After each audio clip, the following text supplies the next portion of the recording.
Okay? Look at this rock. See my thumb. See my thumb. Watch this.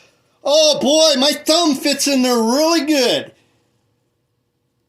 You wanted thumbprints. You wanted thumbprints. Hey, there's another thumbprint. There's another one. There's another one. And I sent this. I sent a picture of this to, one of those meteorological sites. And they say, well, it's hard to tell. It doesn't look like a meteorite. I'm beginning to wonder if people know what meteorites look like.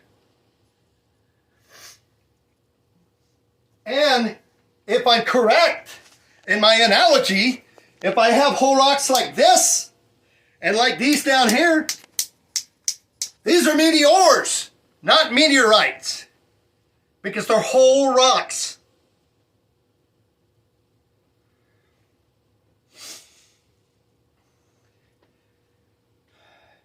Yes, I'm worked up.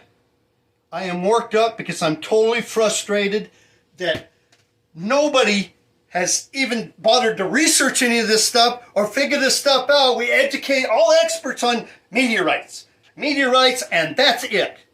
We don't educate anybody on space rocks or meteors. And don't tell me that none of this shit could have made it through whole. I've seen how some big and how many pounds some of the biggest ones weigh in the world.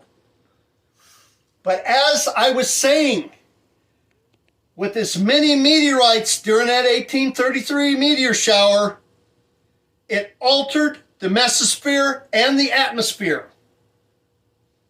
And it made it to where these things could come to Earth with little or no minimal damage on them. Now, anybody can sit there and believe what they want. I'm going to believe what I want. And what I believe is, that's metal. Do you hear it? Okay, that doesn't sound like rock. Anyways, I did this. I presented my case. This is all I'm going to do and all I'm going to say about this. But if you really want to be an expert in meteorites, you need to be an expert in meteors. You've got to know. And like I said, I could take a picture of this and I could send it to somebody. It doesn't look like a meteorite. That's because the inside isn't altered. I don't know what people don't understand about that. I watched a guy named Alan Rubin. I watched his beautiful thing from UCLA. And that's how I learned a lot of stuff. But I also researched a lot of stuff too. There's a lot more to this. The area that I live in. The area that I live in. And I found all of this in. In 1833, only half of the United States had been basically split up into states. Oregon and Washington weren't even states then. About the only thing that lived up here is nothing and Indians. And in the area that I live in, it's pretty cold. So I really doubt that anybody lived up here in 1833. So when all this stuff fell, nobody would have seen it. But if you go by what a lot of the witnesses say to that meteor storm, they say that it looked like a lot of them hit the ground. And it all emanated from one spot. And you want my theory on that? There was a Mexican astronomer who seen a meteor, or he seen a comet fragment and break up before the Temple-Tuttle comet come through.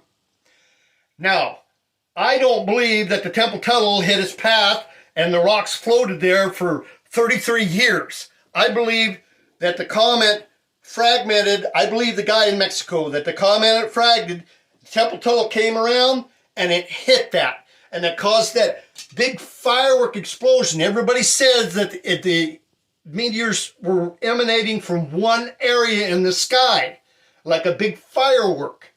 And they were just coming down. But they weren't coming down no 100 miles an hour, because if they were coming down hundreds of miles an hour, a person couldn't have counted 100,000 of them, let alone 240,000 of them. That is just stupid. It's stupid to think like that. So if you take the testimony and everything, these things were traveling at a fairly slow speed when they came down to the ground. Some of them burn more than others. If we come over here and we look at these, some are darker than others. This one's darker, okay? This one's darker, and it's got like a crust. This one's got a crust. These are a little bit lighter. But this is iron, okay? That's the color of iron, whether people want to believe it or not. It's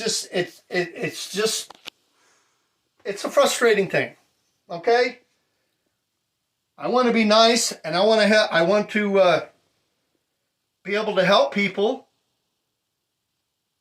But if people don't want no help, I'm just going to sit on everything that I have. And it's going to go nowhere. And who knows? Who knows what's in any of these rocks? But it doesn't matter what I break open and take to somebody.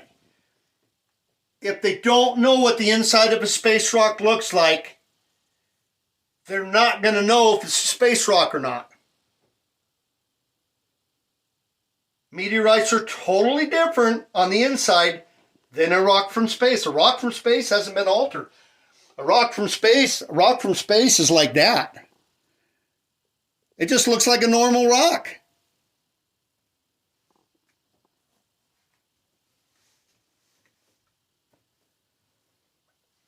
Anyways, this concludes what I have to say. Like I said, I didn't want to have to make this, but people out there don't leave you no choice. And I know a lot of you out there who have been hunting meteorites and stuff, you're frustrated by all this crap because everybody goes, everything has to be this way, everything has to be that way. It's got to have this, it's got to have that. Well, what if in all actuality, it's not that way? I hope that I bring up some kind of a point, and maybe just somebody out there understands what I'm talking about. My personal opinion, there should be meteorites and meteors. But that would require, and this is probably why people don't want to do it, it would require more money because it would require testing a lot of rocks. There are a lot of things that I do know, and I did learn having the rocks that I've done for the last 4 or 5 years. I know the biggest one that I have. The biggest one that I have weighs 600 pounds. Now, one more point. The dinosaurs didn't need to become extinct from a big meteor. If all this came through with as much as these rocks weigh, that could have made the dinosaurs could have went extinct from a meteor shower.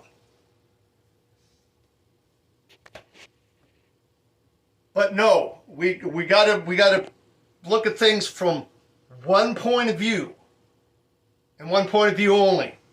It was a big asteroid or a big comet that made them go extinct.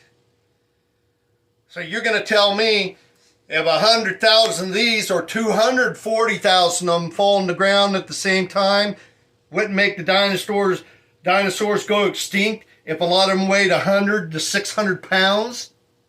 Come on.